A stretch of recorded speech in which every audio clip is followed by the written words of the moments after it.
All right, my beautiful people, good afternoon to you. We're back with our midday mental break. This is the New Black Wall Street Book Club. We're going through, continue along in our journey into The Alchemist. Something we didn't broadcast yesterday, but we typically broadcast Monday through Friday, 1 p.m. Eastern Standard Time. For your listening views, you can catch us live on Instagram, Facebook Live, YouTube Live. And we're going to continue along this thing. Alchemy, of course, for those that don't know, is the study or the process of turning lead into gold. And the lead in this case would be you and I, what's on the inside of us, that we need to turn that into gold. And you and I all have the power, right? We've been given the ability to create wealth. And so what I do here is I just share with you guys things that I did, things that I read, things that I did, strategies that I took that I did in order to go from being an employee to an entrepreneur.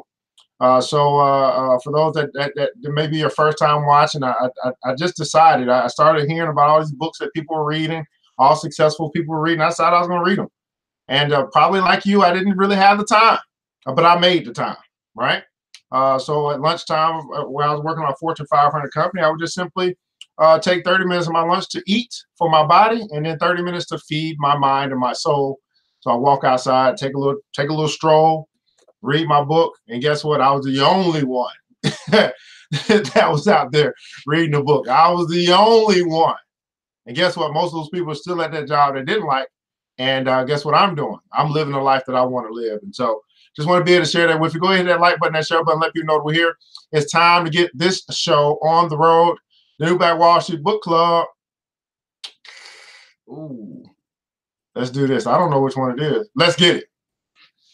Oh, the words from the pages change your world. Your world, it can change your heart. It can change your mind. It can change your life. New Black Wall Street can change your world. All right, my beautiful people, man. Again, thanks so much for joining us here on the New Black Wall Street Book Club. I'm your host, ERGJ, your certified financial educator, CEO of ERGJ Enterprise and ERGJ Black Bazaar, and also international best-selling author of the book, The Black Billionaires Club. That's right, The Black Billionaires Club is a study of Black wealth. It's a study of the 12 richest Black people in the world today and how they built their wealth. You can pick that book up at www.theblackbillionairesclub.com, www.theblackbillionairesclub.com. Also, you can choose to join our club, where you're going to get not only just the book club, but you'll get personal development, business development sessions, some accountability partners to help you along your way, financial literacy to teach you about money, training to teach you how to make more money, and then investment education to teach you how to make more money, work harder for you than you work for it.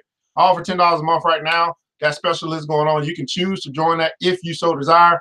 But we're going to keep moving. We're going to keep moving and grooving. That's just what we do. Today's episode is brought to you by ERGJ Black Bazaar. We do have your Black History activity books. This one here is Uncle Malcolm. So you can pick up an activity book for your children, your nieces, your nephews, so they can not only just have a good time coloring, connecting dots, drawing pictures and all that stuff, but they can also learn about the history of Malcolm X, along with other historical figures that we have in our store. Just go to www.ergjblackbazaar, www.ergjblackbazaar.com. Hey, before we get into our story today, man, I do want to share some news with you, some good news. Got a good report. I'm excited today. I just got approved. My company just got approved to do some Google ads. And so now we'll be able to advertise online all across Google. So I'm looking forward to what that could bring. And also I'll be showing you guys how to do it as well. Of course, that's something that we do in the Black Billionaires Club. We teach one another how to win. And so if you want to learn about that, again, that's something we'll be teaching in the Black Billionaires Club coming up soon, how to advertise on Google. Now, why do I do that, by the way? Well, because I learn from the successful, right? I learn from them. I don't learn from a lot of my peers. I learn from them. I watch what they do. I learn what they do, and I implement what they do, right? So I just believe that if you want to be wealthy, you should study wealthy people. If you want a big company, you want a multi-million-dollar, billion-dollar company, you need to be learning from the billion-dollar companies. It don't make no sense to me to be learning from people that can't even, they in business, but they ain't really, growing and scaling. I need to be learning from the scalable businesses. That's just what I want to do. I don't know what you want to do, but that's what I want to do. So that's what we learn. All right, what's going on, Miss Rucker? I was wondering, you know what, sister? I was wondering. I was like, where is that? Where the heck is Bethany at? I was wondering about that. I'm glad that you're still doing okay. You're fine. I'm pretty sure you've been traveling and all that stuff. So anyway, so we're going through the Alchemist, right? Everybody put in the console, turn lead into gold, turn lead into gold. We're going in through the Alchemist. So where we are in this story, if I can remember, Santiago, who is the young shepherd boy who is now turned adventurer as he's on his way to find his treasure. He's at a point, he's at another crossroads. So this journey is all about him coming to these crossroads and deciding to keep moving forward. He's talking to the crystal merchant. He was talking, the crystal merchant was talking about he had a dream, but he never wanted to realize his dream. He always wanted to remain a dream. And Santiago really didn't understand that. He's like, man, I got to go for what I know. And he's now at the point, he's like, man, you know, I got to make a decision. Am I going to keep going forward? No, not a lot of money. Am I going to keep going forward to find my treasure? Or, you know, am I going to go back to being a shepherd? And guess what he said? He said, I can always go back to being a shepherd.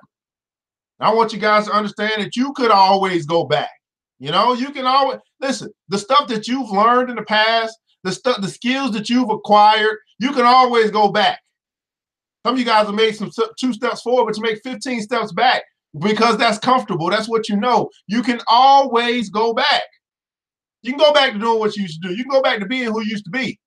The journey or the prize is at the end, is at the finish line. I think we also learned that it takes courage to start, but it takes faith to finish. You got to have courage to start. Some of us, we're good starters. We start stuff all the time. We start a new company. We get into, you know, we might start a new business, a new venture. We might, you know, start crocheting or whatever. We start stuff, but do you finish it? Takes courage to start, takes faith to finish. Right? We got to become people who finish what we start, not just start it, give up, start something new, give up, start something new, give up. Why? Because you want to get into a position where you are known for something. And the last thing you want to be known for is a quitter. You want to be known for something, but you don't want to be known as the person who starts but don't finish. That means that you're unreliable. You're a quitter. Takes courage to start. It takes faith to finish. I was still on the West Coast, will be able to 5 struggle, 5 move on. I got you. I got you. So he went on to say, I can always go back to being a shepherd. The boy thought I learned how to care for the sheep. I haven't forgotten how that's done, but maybe I'll never have another chance. And maybe you won't have another chance. Maybe I won't have another chance. I'm telling you right now, I'm giving it all that I got. Because I might not have another chance. You never know what this world might bring. You might not have another chance. To get to the pyramids in Egypt, the old man wore a breastplate of gold, and he knew about my past. He really was a king, a wise king. And the hills of Andalusia were only 2 hours away, but there was an entire desert between him and the pyramids. Yet the boy felt that there was another way to regard his situation. Everybody put the guys on my perspective is my reality. My perspective is my reality. Yet the boy felt there was another way to regard his situation. In other words, the boy said, man, I can look at this differently. I'm 2 hours away from going back, and there's a whole entire desert in front of me before I can get to the pyramids. But actually, I'm 2 hours closer. See, there's a difference in that. I'm 2 hours away, or I'm 2 hours closer. I'm 2 hours away from where I came from, but I'm 2 hours closer to my treasure. And some of us, if we just change the way that we look at our situation, if we just change our perspective, we'll begin to have a different reality. The boy said, I'm no longer 2 hours away from going back. I'm 2 hours closer to my treasure. I'm 2 hours closer to my dream. I'm 2 hours closer to my treasure, to the pyramids. I'm 2 hours closer. I think I want you to know that you're closer. You woke up this morning. God is giving you another day. He's giving you another opportunity. I want you to know that you're closer. Everybody put a console, I'm closer. You're closer. You're closer.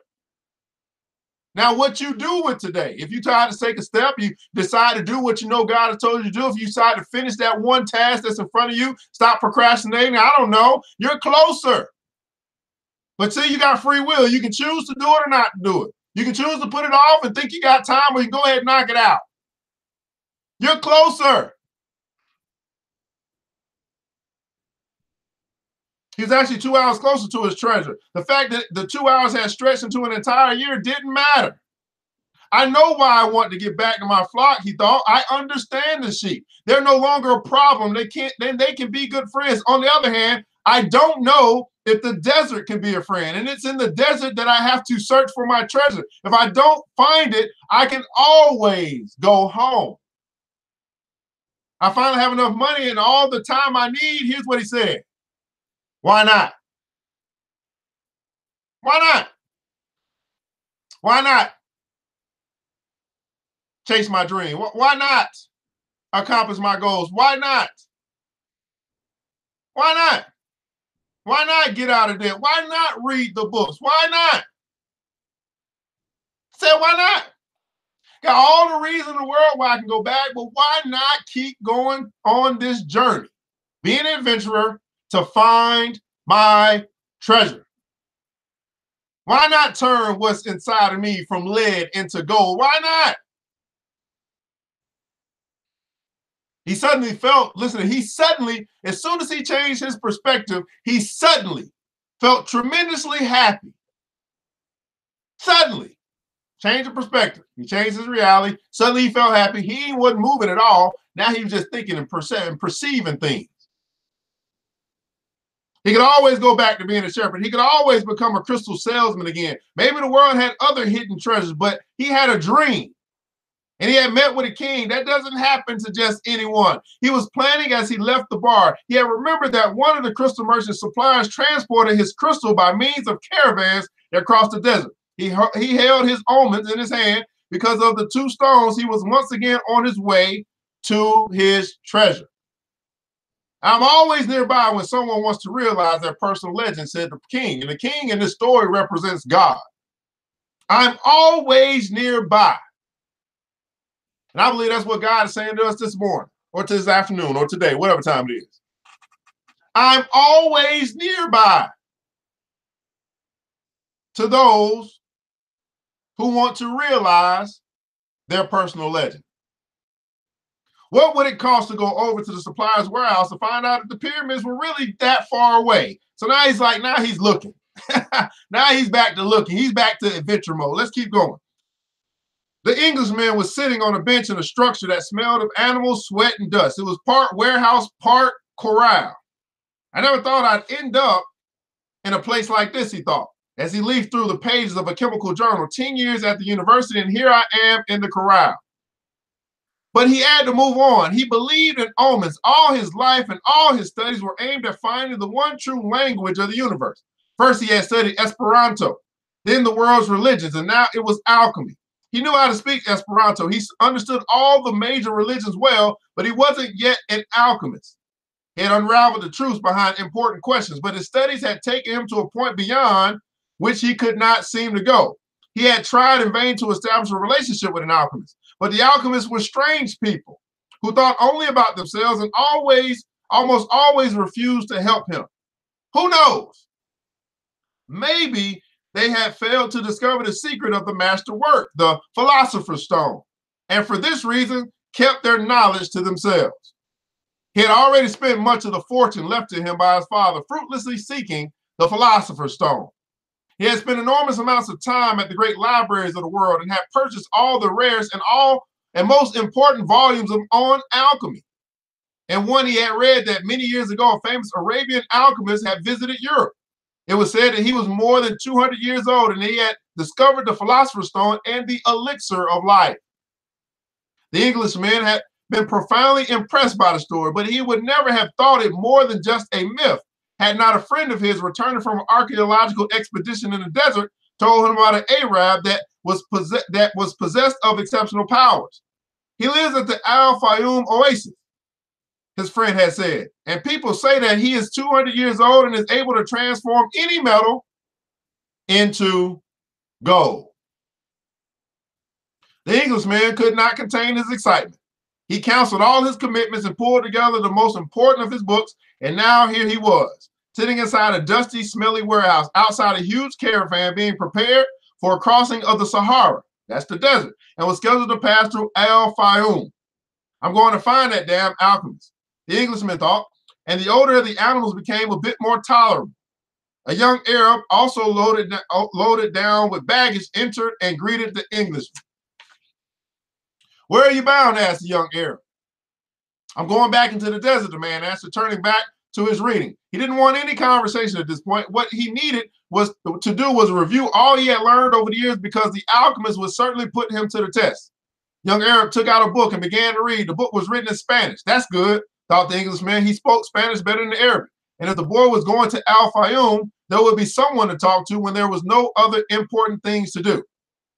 That's strange, said the boy, as he tried once again to read the burial scene that began the book. I've been trying for 2 years to read this book, and I never get past these first few pages. Even without a king to provide an interruption, he was unable to concentrate. He still had some doubts about the decision he had made, but he was able to understand one thing. He was able to understand one thing.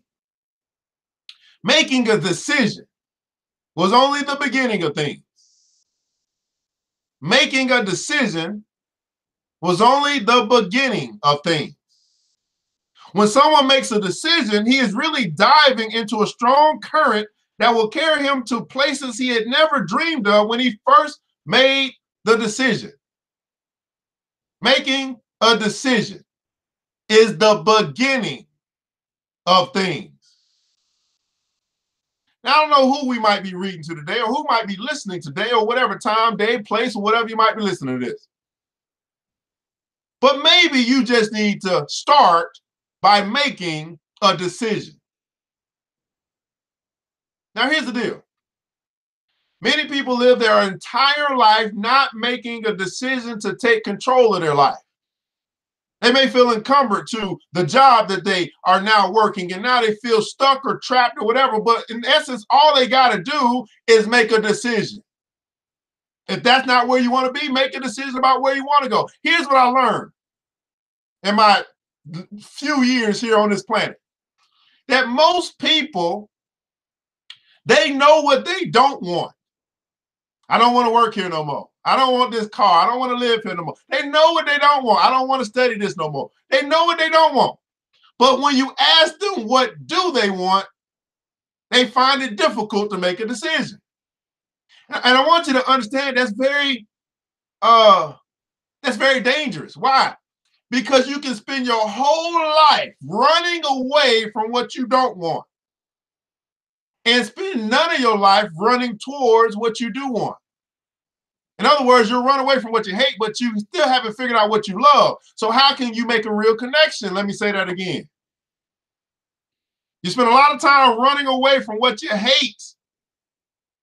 But I think it's time for us to what? Switch focus, change our perspective, and realize or understand what we love so we can run towards what we love. Don't you think it's better to start running towards something than away from something? But what do you want? You don't want this, you don't want that. You don't want this, you don't. It's like a brother talking to a sister, like, hey, what you want to eat? What? Hey, you be like, I'm hungry. Okay, what you want to eat? Well, I don't want chicken, I don't want Checkers, I don't want Wendy's. What do you want?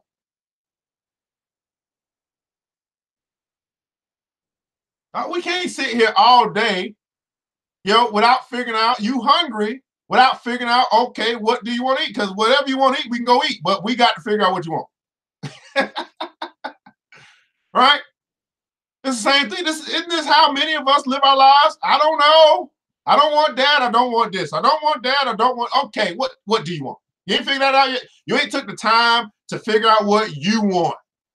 Not what mama want. Not what husband want. Not what wife want. Not what the children want. I'm talking about what you want.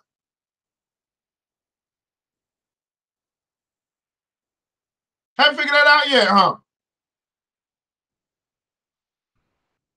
20, 30, 40, 50, 60 years old and still haven't figured out what you want in this life?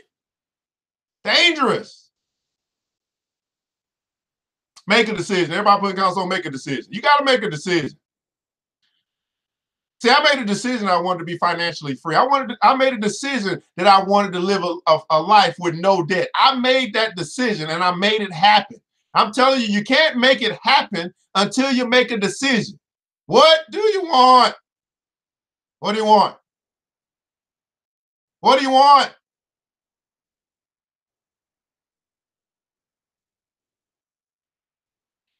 When I decided to seek out my treasure, made a decision. I probably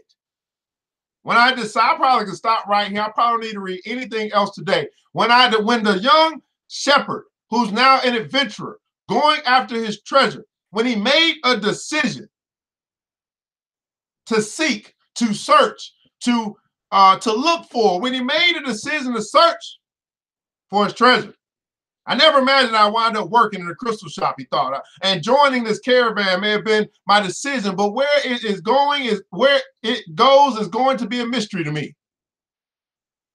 Now, what is he saying? He's saying the same thing that the good book says. That I made a decision to go to my treasure. I didn't know all this other stuff was going to happen. But all things are working together for my good. All things. I made a decision. And now all things are working. I don't know how, and I don't care how they're working, but they're working.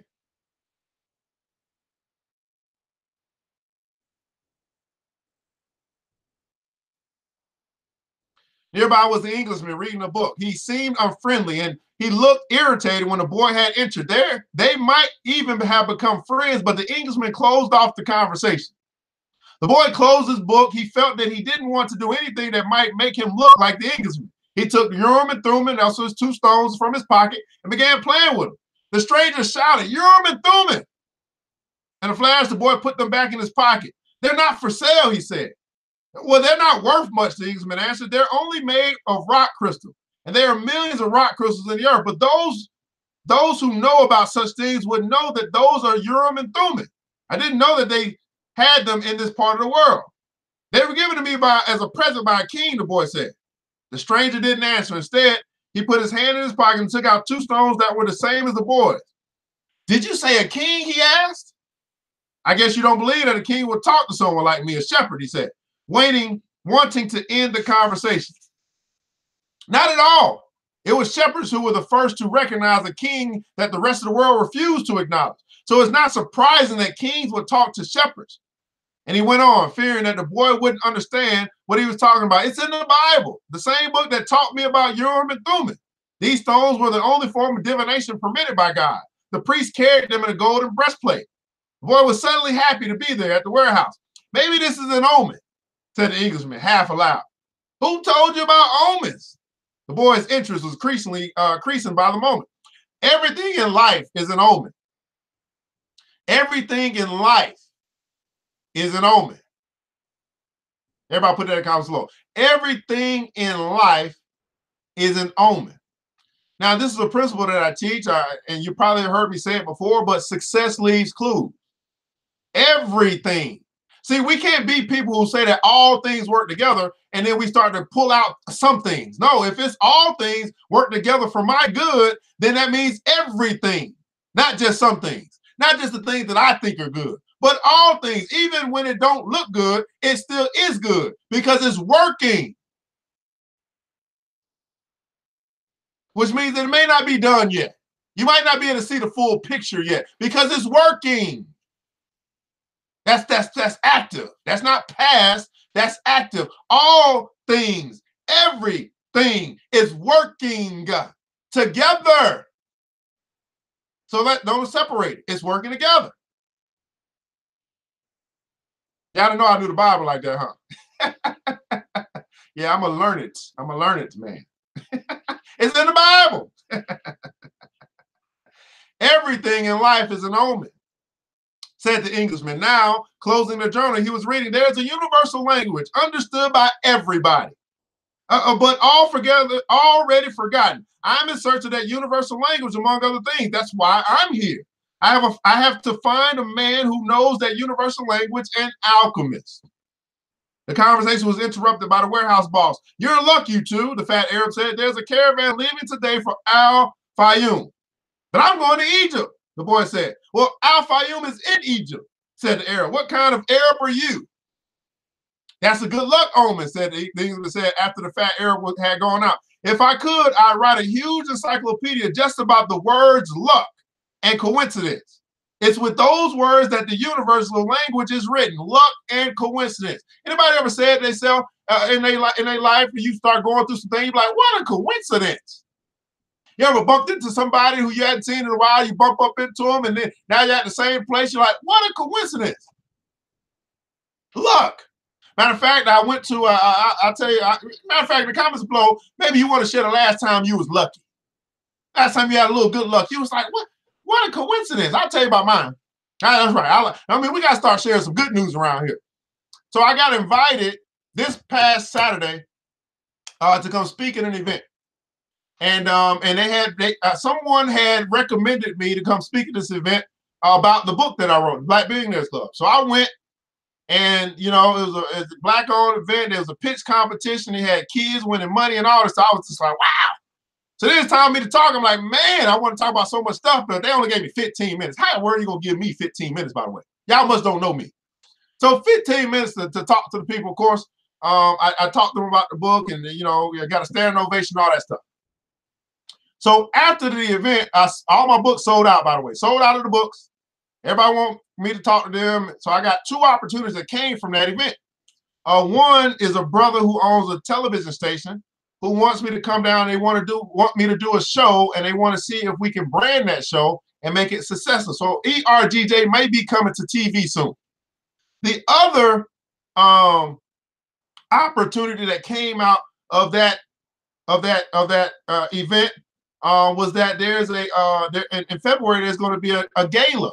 And they're going to be doing like giving awards away.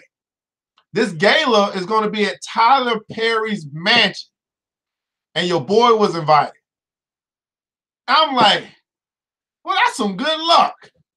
What a coincidence, right? And I continue to tell you that success leaves clues. Question is, will you follow the omens? Because guess what? I'm not the only one. I'm not special. You know, we all special. Well, we all got opportunities. Now, here's also what I learned. As I was talking to someone yesterday, these opportunities come to all of us, but only a few, and I mean a very small few of us will take advantage of the opportunity. Number one, you got to be prepared for the opportunity because there's something is being blind. It could be smacking you in your face and you are blind to the opportunity, so therefore you can't take advantage of it. Another thing, you got to have courage to take advantage of the opportunity. Yes, you are prepared, but will you step up when it hits you in the face? Will you be bold? Have courage. Take advantage of the opportunity. In other words, will you say yes to the opportunity? And this is what's happening day in and day out. People, you know, God is saying, you've asked for it. You prayed for it. I brought it to you, and your free will that you have said no. You said no. And I put it in front of you. You asked me and I answered, and you still didn't do something with it. And I'm telling you that we shame on you and I for praying to God for something, for him to do something for us. And then when he does it, we say no. That's shame on us. What do you call that? They call it a double-minded man. Double-minded. You want it, but you really don't. You ask for it, but you won't. You see? It's crazy. That's crazy. That's crazy. Landscape Live said, man, look at that. Landscape Live. See, we start sharing good news, it changes. Right? Landscape Live said, I got invited for an interview for the news to talk about buying my dream home and my dream car and a credit score of 720. He did all of this in 1 year. I'm telling you, this good news, this stuff, this positive energy, it flows. It's not just me. I know that I attract to me myself other people who are experiencing the very similar things that I'm experiencing as well. And if you're not, you just hold on. You just stay connected. Everybody putting on, so stay connected. You just got to stay connected. See, you got to stay connected to people who are moving, people who are active. You got to stay connected to success. Why not? Stay connected.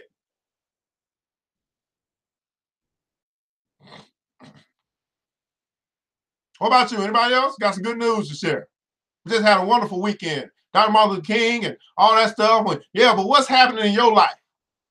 When I say what's happening, what's good that's happening in your life? It's easy to focus on the bad stuff. It's easy to focus on stuff that you don't want, you don't like, all this stuff. I'm telling you, when I turn the TV off, when I turn the radio off, when I get to myself, when I read good books, when I talk to good quality people, I see nothing but good. I don't see the bad because that's not what I focus on. I focus on stuff that I want, not the stuff that I don't want. How about you? I changed my perspective. Why? Now, why? You got to ask, why? Why would I do that? Because I understand that all the stuff that I might not like, all the stuff that I might not want, all the stuff that I could complain about, guess what? It ain't going to change. Racism ain't going to stop. It ain't going to change. So, you know what I'm saying? Taxes going up, that ain't going to change. Whoever's in office in the government, that ain't going to change. That stuff is not going to change. So I don't waste my time focusing on stuff that I can't control. What I can control is how I view it, how I look at it, how I respond to it. Guess what? I change. They can stay the same all they want. They can keep smoking the drugs on the side of the corner. They can keep doing all the stuff that they want to do, that they going to do, because that ain't going to change. The poor will always be among us. That ain't going to change. Guess what can change? I can change. Guess what I changed? Guess what I did? I changed. And guess what happened? My life changed.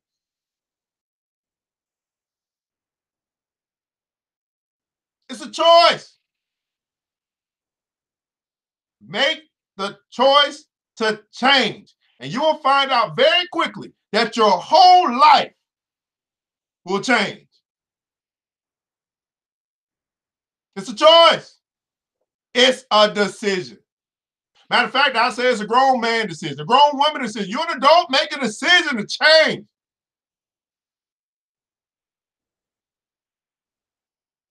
Where was I? He told the boy it was no coincidence that he had met him at Urim and Thummim in his hand. And he asked the boy if he too were in search of the alchemist. I'm looking for a treasure, said the boy. He immediately regretted having said it, but the Englishman appeared not to attach any importance to it. In a way, so am I, he said.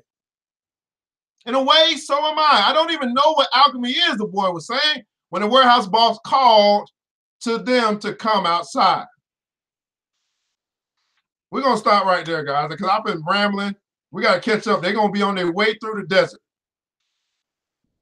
But luck and coincidence, he said, are universal languages that are written for us to understand.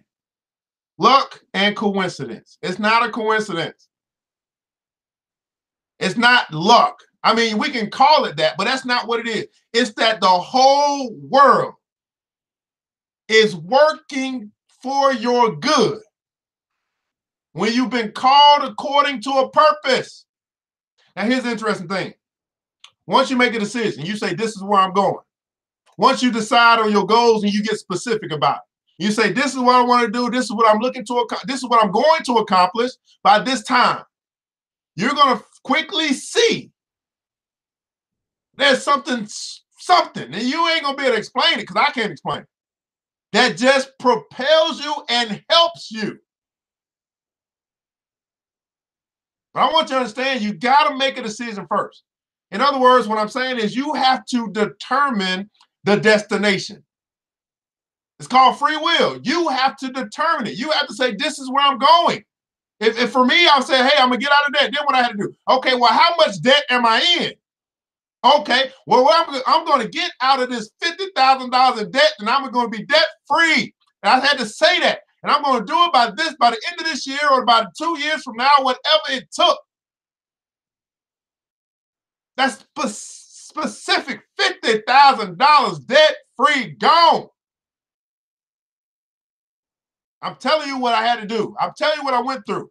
Now, you may do it, you may not do it. I don't know. Because most people, they listen, but they don't do. I don't know. That's just how we are. But it's a few of you. It's a few of you who are watching right now, watching the future, you want more out of life. There's a few of you who are going to decide that you're going to walk in that desert, you're going to go across that Red Sea, and you're going to go find your treasure. And I know it ain't everybody. I know it ain't 100%. It's more like 5%. And for the 5% that I'm talking to right now, I want you to hear me loud and clear. Walk away from the other 95%. Walk away. You see that Santiago, he had to leave the crystal merchant.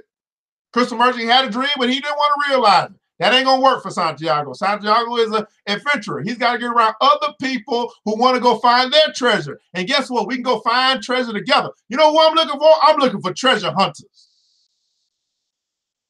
I'm looking for treasure hunters. If you're one of the treasure hunters that I've been looking for, go ahead and put a comment. I'm a treasure hunter. I'm looking for treasure hunters. That's what I'm looking for. People that want to adventure in this life, that want a journey to find their treasure. This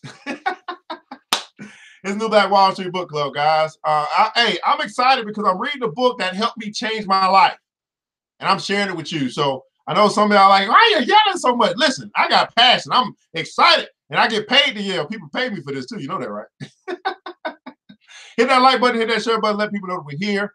And then also, you have the opportunity to join the Black Billionaires Club. Before I get to that, though, I'd like to know what you learned today. I'd love to know what seed has been sown into your heart, your mind, your soul that you're going to cultivate and bring forth a harvest. In other words, I'm asking you, was this worth your time and why? I don't do this just for fun. I mean, I have fun doing it, but I do it to make a difference in your life. I do it to make a difference in the people who I care most about. And guess who I care about? You. It ain't no fun if my homies can't have none. And guess what? You my homie. You are my homie. So what'd you get out of today? The Alchemist.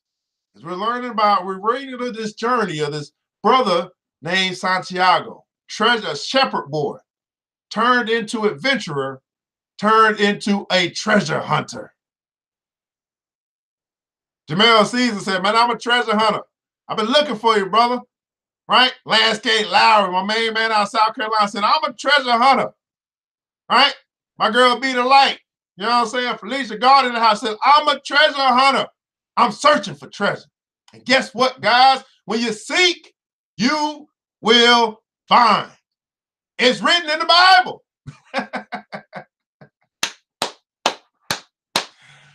All right, my beautiful people, again, you can join us. Of course, we do have private sessions for our group, for our members at the Black Billionaires Club. Just simply go to theblackbillionairesclub.com, The Black Billionaires Club, and choose, make a choice, make a decision to join today with our Black Billionaires Club. We will be meeting tonight. We're having a personal development session. We're going to be we're going to be doing a group coaching for a sister. She she's looking for some direction. I said, you know what? We're going to do something special for you. We're going to help you with direction. That's what we're going to do tonight. You might be the next person. Who knows? Well, what I do know, we really can't help you if you decide not to join. So it's up to you. You want assistance. You want to stop trying to do it by yourself, because guess what? If you can do it by yourself, it'll already be done. You want to connect with brothers and sisters who've chosen to walk away from the 95% of people who are doing nothing, who are drifting, who have no goals, who just want to be in a club, whatever. If you're tired of that, you're saying, man, let me connect with brothers and sisters who are serious about finding their treasure, then join the Black Billionaires Club today. Miss Brenda Green, searching for treasure, seek and you will find. It's written in the book. Well, guys, I'm just doing this to share with you some things that I read, some things that I did when I was sick and tired of being sick and tired, and I wanted to take control of my life. I didn't realize that I'd be here now sharing this with you as if I'm some old wise sage. But I'm here today, and I want to make sure that I leave something with you that you can implement into your life. Well, guys, I want you to remember this, that it takes a village. And it starts with us Let's build, people. Let's go find some treasure. And let's do it together. We all we got. But guess what? That's enough. Now I pray to God to preserve each and every one of you today, that you will identify where you need to start looking for your treasure. I pray to God that you become a treasure hunter today. Until next time, you know what time it is, man. Mr. DJ hits the music.